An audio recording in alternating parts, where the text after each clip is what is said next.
Hello guys, NautoAis here, and I want to give my thoughts on the Square Enix story as of right now.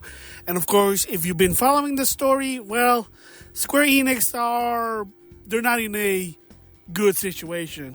So of course, in months, there have been stories of Square Enix gonna cut down on making games. And of course, they just have their fiscal year. And if you already listen to other people, let's just say that they're not in good shape. Their profit are down 70%. They have to lay off people in the US and Europe branch. And let's just say that they're basically have to do some changes, and they are. In the latest fiscal report, they're saying that yes, starting in the future, do you have a new strategy? And the key word here is multi-platform. So yes, I'm going to talk about that as well. So of course, a lot of people are saying to some extent that Sony is to blame for what happened. Well, to some extent, maybe, but I gotta give props to Smash JT because he kind of talked about it more than that. There are more situations what's happening, such as the yen, not doing good right now, and conversion, and those other stuff that I have no idea. But if you want to listen to that one, Smash JT's video kind of explains it. So what is the one that people are saying, oh, they're blaming Sony for it? Well, if you followed Final Fantasy 16 and Final Fantasy 7 Rebirth, those are two AAA games. And that's what Square Enix said. Why they AAA? Well, if you play those games, they're big. Let's just say. They take long to finish. I play them. The cinematic, the graphics, the gameplay, the story. Yes, those are AAA that put a lot of budget in. There's a lot of money put in for those games. There's some even people arguing, I'm probably part of it too, that, well, Nintendo has exclusive. How come nobody's blaming them? Well, Triangle Strategy, Bravely Default, Octopath Traveler 1, I know it's on other consoles except for PlayStation. Dragon Quest spin-off game, the Monster Hunter, and the one that's basically played as Eric as a young kid. They're not big. Even Square Enix said that those games are AA or below. So in other words, the budget's not that big that even if they cut their losses, it's not going to be that big. It is what it is.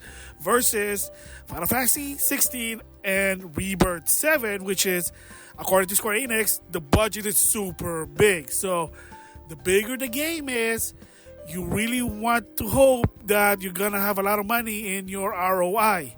And if it's not, then you're going to have a problem there and you might go to a negative. Yeah, it is sort of a narrative that, oh, PlayStation exclusive bad, but Nintendo exclusive good.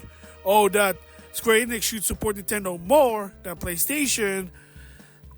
That's kind of sound biased, but to some extent, if you're looking at the situation with the sales, whether you like or not, the Nintendo Switch sold good. Their game sells better there than the other ones. And that's why people keep saying the Switch effect. Because again, the story of what that is third-party games are selling better on the Switch versus on the other console. And the reason is to able to play console retail games on the go. People want that. I've been saying that before. But say, well, the game doesn't run there. Like, do you think that Final Fantasy 16 and Rebirth gonna play in the Switch? Of course not. They know that. That's why they said when going multi-platform, Nintendo platform. So I'm gonna talk about that later. Because in the past, they tried doing 15 on the Switch. Guess what happened? It didn't work. They said it wouldn't run. So push came to shove, they had to cancel it. So you might not say, oh, well, how come they're not supporting Final Fantasy on the Switch? Well, the bigger games can't run them because they tried it and it didn't work. Just saying there. And then another story was that when did Square Enix and Sony suddenly become buddy-buddy?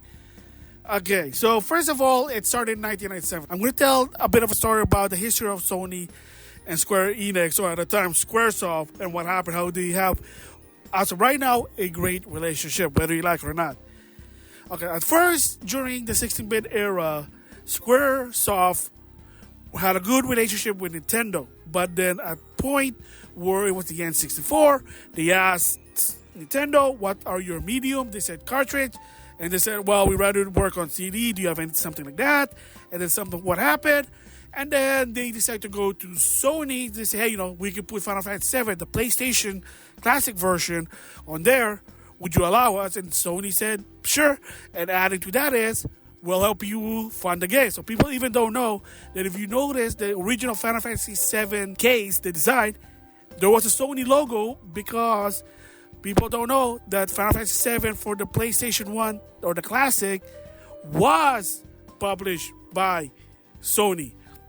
And of course, when that happened, the third president of Nintendo, basically, whether you like it or not, this is the story for what I heard, they told Square Enix to don't ever come back. So, I mean, yeah, that's why granted with Iwata, he was trying to fix the problem, what the third president did, but again, it started working there. Again, the problem why a lot of the Final Fantasy games are not on the Switch, because it's underpowered. So that's the reason. And why is Square Enix relying on Sony? Because, like I said, besides the PlayStation during the 30-bit 2 era, PlayStation 1 wasn't dominant.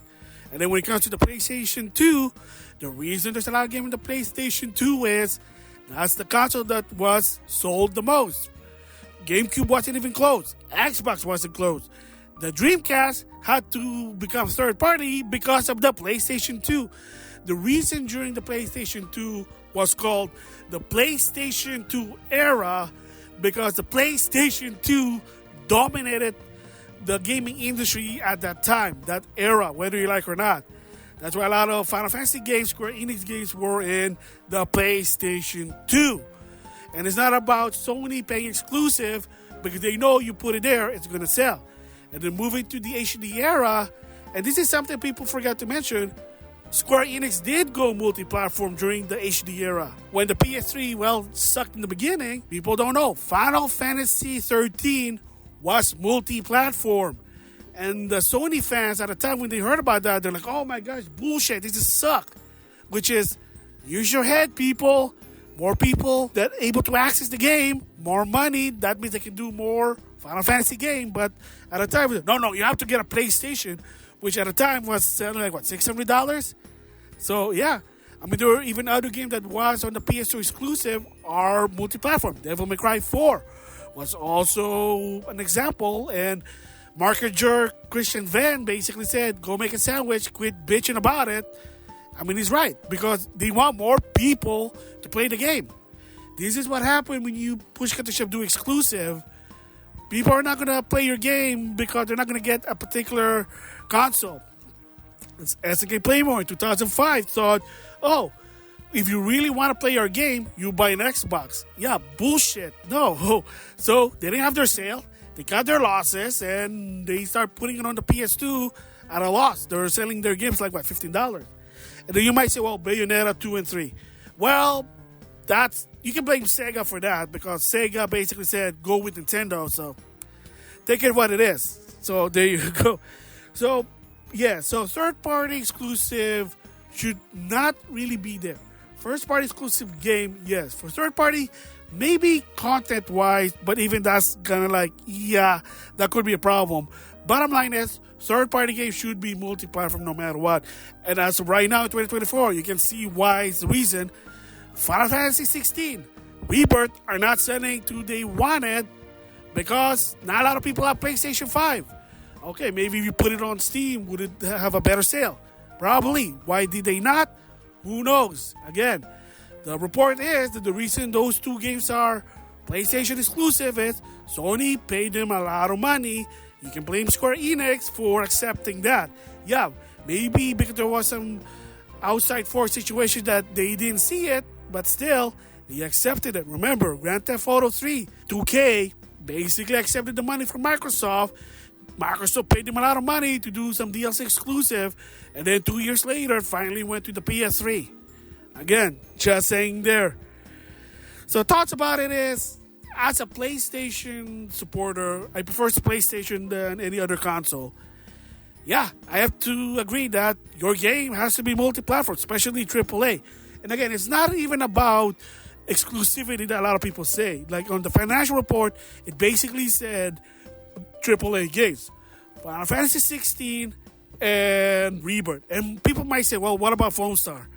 Not really AAA, but yeah, there was a report that kind of just say it because PlayStation. Again, why is that a PlayStation exclusive? Kind of weird.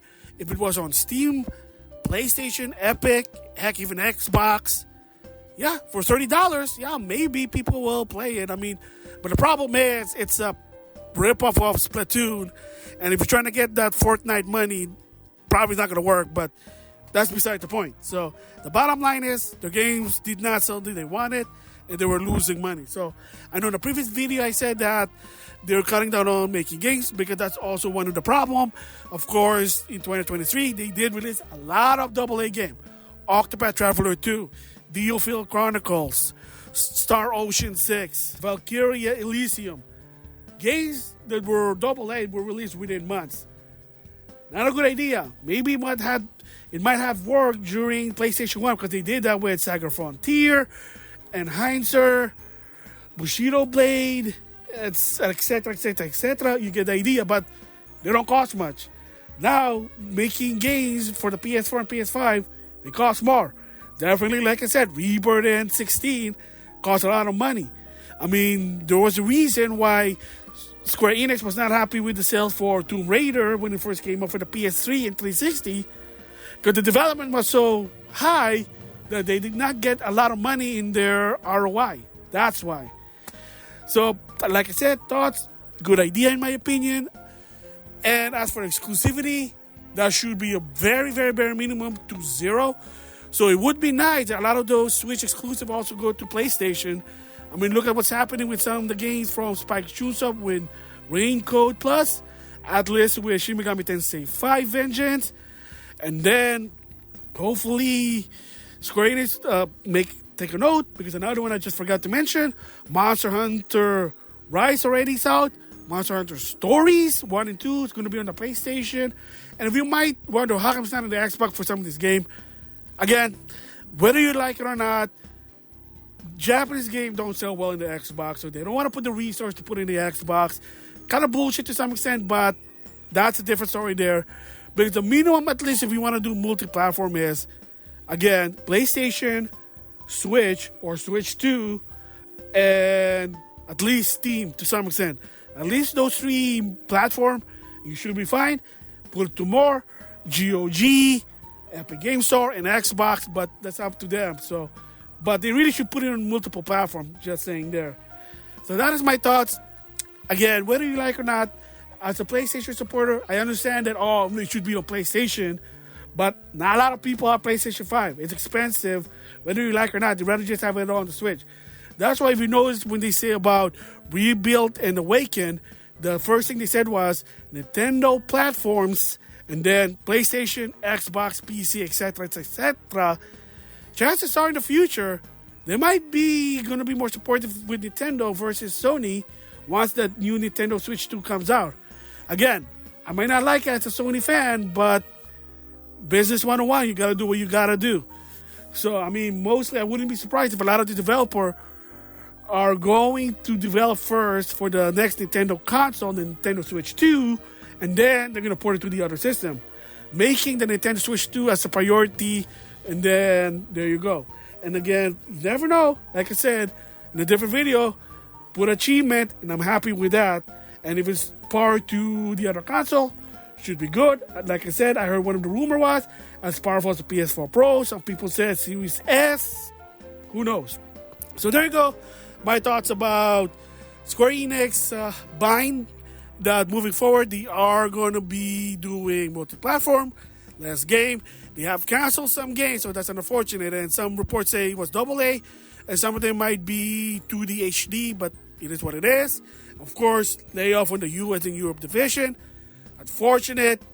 Again, nobody likes when you get laid off, but social Darwinism, you gotta survive. Survival of the fittest. So you gotta do what you gotta do to survive. It's not illegal, it's not unethical, it's unnecessary when push comes to shove. It just sucks. So anyway, we'll see what happens with Square Enix on 2025 and beyond. The key thing is multi-platform. So with that, I'll see you guys later.